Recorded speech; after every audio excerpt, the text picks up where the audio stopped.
Hey, what's up, guys? I want to talk about yard accidents and that it happens sometimes in dogs. I troll a lot, so I say a lot of shit that will get. Go down, Emily. Come on, she's so sweet. She always wants to come see Daddy.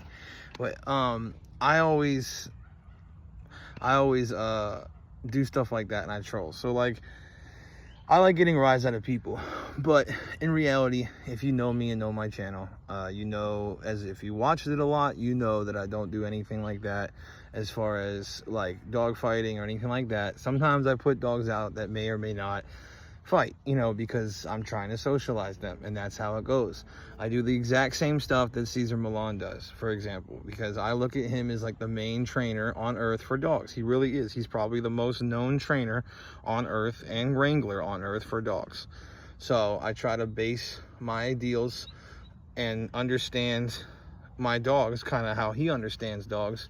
And I think because of my experience as someone who has worked with up to 400 dogs or more a day at Lucky Dog, as a wrangler, I did it, you know, for like, I don't know how many months. I didn't finish past a year, but I also have experience, you know, dealing with lots of dogs that Cesar Millan doesn't deal with, like game pits. And they're not like a doggo, they're not like anything else. They are hilariously more dangerous than any other dog.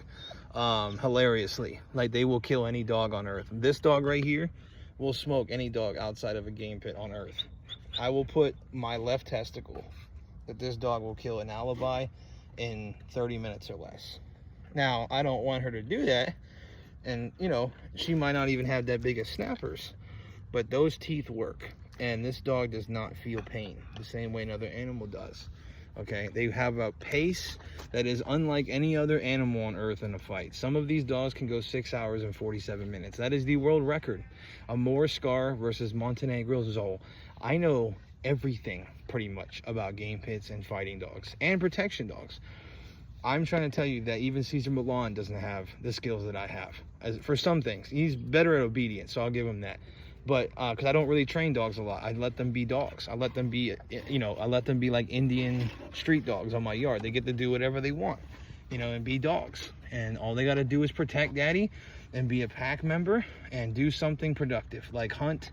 You know, they all hunt animals on my property. If a raccoon came in here, he would be toast. We've hunted hogs on this property, so, or a hog, because the other one was out there, over there. I'm trying to get them in a hog pack to go hog hunting. We tried to go hunting, didn't find any, and I didn't want them to roam too far. And I also almost had them on accident die because there was a cottonmouth by a river, and there was, you know, some other stuff that happened that I wasn't trying to deal with, you know what I mean? You know, and there's a lot of pygmy rattlesnakes out on the trail, so I stopped doing that. But what I'm trying to say is that with yard accidents, I don't really do any yard accidents. I don't, like, on purpose, obviously. Like, I don't really know what they're gonna do, so I can always kind of like say that, because it's really unpredictable. Like, as you can see, Adelita started to be a little food aggressive as of late, so that's just like, and I've talked about her maybe being food aggressive. So with dogs, it's kind of funny. If you mention something or say something, they might actually do it because you mentioned it. Or, you know, they might think it's funny. They might try to troll you in a way, like, because they start doing it because they know that you're saying all this stuff and playing with, you know, trying to troll others, let's say, and they'll kind of do it because they heard you say those words, you know, and they know what's kind of going on roughly, like, and they're kind of like, oh, I'm gonna, you know what I mean? Like, they'll take advantage of things. They'll kind of, you know what I mean? They're just not really, they're not stable animals the same way that people are not stable. So, and there's a lot of weirdness that goes on with animals. They understand things that people really would say that they don't understand. They're not mindless animals. They're incredibly intelligent. Some animals are driving vehicles now. They are excessively evolving at a rapid pace. 100 years ago, people probably have never seen animals do the types of stuff that they can do now. They're extremely quickly evolving. So I think within the next 100,000 years, there will be walking other species of animals. Or, you know, whatever way of movement they are, they'll be much more adapted to human technology and stuff like that. I swear they will. But you see how she's coming up and sitting with Daddy? Like, she knows Like, she's like, I just want to spend time with you, and she knows what she's doing. She'll just find a way to come see daddy. But, you know, I don't put dogs out with the purpose of fighting them like that. And even if I did, right, it's not even up to me. It's up to the dog. But I don't really, like, do it like that. I don't, like, put out dogs that I'm like, okay, well, I hope that they fight and kill each other. I don't do that. If they fight, I break it up, and I do jujitsu, and that's why I'm able to break dog fights up differently than Cesar Millan, because he doesn't know what he's doing. I'm trying to get around to my point, which is that Cesar Millan has more yard accidents than I've had. I've had less than 20 serious yard accidents in all of my dealings with dogs. Cesar Millan will have a yard accident every couple weeks almost on his TV show. They will fight or do some pack snarling, some crazy stuff. They'll throw teeth. One of the dogs will have a hole in them. It's madness. And nobody talks about him as a bad trainer. He's a terrible trainer. In terms of the way you're supposed to do it, he's a terrible trainer. He puts dogs out that should not be together, and he has one without a muzzle and the other one with a muzzle. Makes no sense. He has dogs do dominant stuff in packs. You know what I mean? That's just the way it is. So, you know what I mean? So, it's terrible, but that's the way it is. He's just not a good cat, you know, when it comes to that, you know, but he's doing it for show. You know what I mean? He's got to make his show to make some money to save some dogs. I fucks with him on that. You know, I mess with Cesar Millan too, because he knows me, and I think Cesar Millan has done a lot of good stuff for dogs. But the reason why the man was trying to kill himself basically at one point, supposedly, and going through stuff is because he's messed up many times with dogs. He has absolutely messed up a lot with dogs. So it's just a reality. I don't do stuff like that. I know what the dogs are gonna do pretty much, but I don't know exactly. So when shit hits the fan, I choke them out. You see what I'm saying? I get right in there and give them a chokehold, right to smithereens. You know, I don't kill them or nothing. I just knock them out cold, and I put them back in the crate. It doesn't hurt them. I mean, it might be hurt them a little bit, like if I like crushed their windpipe a little bit, but it's not gonna like kill them. You know, it's just to break it up. You know what I mean? I can be soft on them too and do a choke that's softer. You know what I mean? Like, but it's like I don't do nothing to harm them like that. You know, I'll just break up fights. You know what I mean? And like if the dogs are scratching me or something, or biting on my leg or something, I might kick them a little bit in the head to get off me, but that's not illegal. That's defending myself. Because they will tear up my leg. I mean, look at the scratches on my leg. You know, I got scratches all over me. Look, like little things here. Look at all the marks on my leg. This is from the dogs and ants too, but they will fuck my shit up. Fuck it up real hard. They fuck up my legs. They just get all up in my ass. You know, look at her face. That's just from claw marks. Some of them are from, you know, when she gets in the little squabbles and stuff, but, or any real serious yard accident. But she actually has a little bit of her ear gone because of a little fight, but otherwise she's in good health. He's a little thin right now, but that's peaked in game dogs regardless. The ADBA keeps their dogs highly peaked, which if you look at Ethiopian runners and, you know, anybody like that, bodybuilders, you know, and even actresses and models, they keep themselves at a really thin body shape, especially models, because they have to look good in clothing. They want to put more clothing on, and you also want to be able to walk all day. How the fuck are you going to be a runway model if you don't walk all day? You see what I'm saying? There's nothing wrong with being thin, as long as you're functional, okay? This whole thing in dogs that you have to be thin is crazy. All you have to do is be functional. So that's just the reality of it.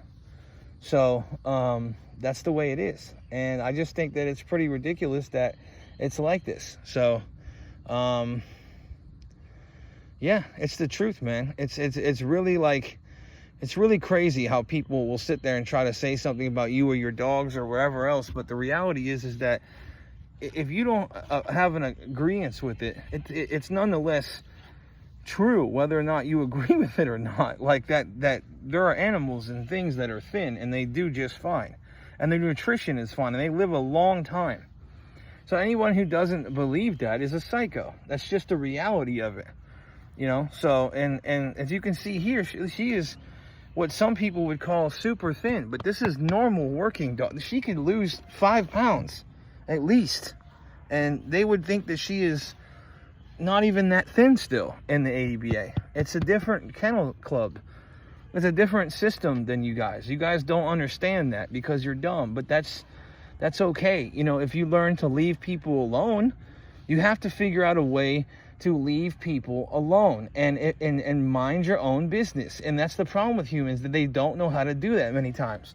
So, but yeah, I've only had a few yard accidents. I've had less than 20, and I'm saying less than 20 because I gotta, I want to show all of them on my channel. So I want to, like, I have them all already pretty much on here. I have a couple I deleted, but you can go to YouTube and see them. You know, the FBI and all these people tracking me and shit, you know, trying to make me out to be something, and government and DeSantis and the cops, you know, they've been trying to frame me for years. I got Asylum in there who's still healing from her little squabble, and with her actually, and they've been sitting next to each other in the cage. So, well, not in the same cage, but next to each other, and right next to each other's cages, you know, and they know that they're there. So, you know, they are not, you know, Asylum's in the impact rate, but she knows where Adelita is at, and Adelita has pups too, and she didn't respond that bad. They've been getting along. At some point, that's how packs are. They get along. Now, Asylum's a little bit unstable, so when I breed her to a game pit, it's going to calm it down, because game pits usually don't like to start things, in my opinion. At least with mine, they just don't like to start conflict unless they get really mad at the dog, and then they're going to be extremely vicious. But Mastiff and Shepherds are very dominant and narcissistic. Like, they're like, you know, they get on other dogs, you know what I mean? They're used to being the big dog. Well, when you are in a pack of game pits, you're not the big dog no more. These little things are designed from Satan himself. Okay, listen, I don't stress this enough. Even people who have game pits and other breeds and say that the Bully Kutas or Tosa will beat them, listen, man, there is no dog on heaven or sweet and sour earth that will beat a good one of these. I have enough matches to prove that online, and it is known by even the best Tosta guy in the world that game pits are, to the death, the best fighting dog ever of all time. It is the most known thing, and it is the reality of things that is the case. There is no dog that is beating this dog in a fight game to the death. Now, sumo wrestling style matches, short matches, you can have a couple dogs kill some game pits in the short run. They have mouth or whatever. But if that game pit knows what he's doing, he can lock your face up and he will take you for a ride. He will wrangle you and cowboy your ass into submission and kill you in the match. So, and that's why I own them. I own them specifically for stray stopping, because there's all these fuckers dogs running around at all times of the day, and all I do is have fun with my dogs. You see what I'm saying? And, you know, I don't really give a fuck what you think, but, you know, if you try to frame me for stuff and whatever, that's going to be a problem, because I'm not just going to let you do it. I love dogs. Genuinely love my dogs. So, I've had my neighbors kill some of them. My mom killed one. My ex, Holly Watkins, killed one on purpose, because they were all working together because of stuff that I said about them. So, I've had, you know, my neighbor try to film me when I was burying one that was dying of seizures because she rat poisoned him, little Diablo. They killed Preacher Girl when I went on vacation.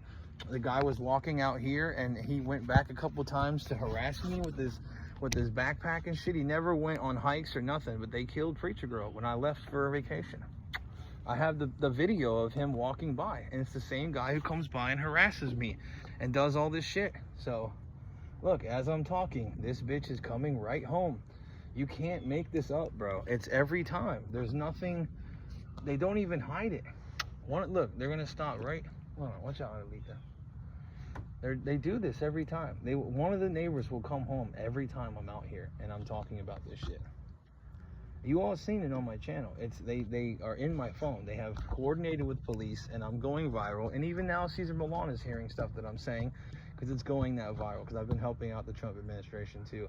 And I've even had people on DoorDash come to my house and try to harass me. Like today, they drove the same type of car that I said in one of the trolls that I was doing, and they did like this whole skit, and they came to my house, and now they're trying to harass me, you know. And then look, see, like, she just They parked over here. Look at this shit.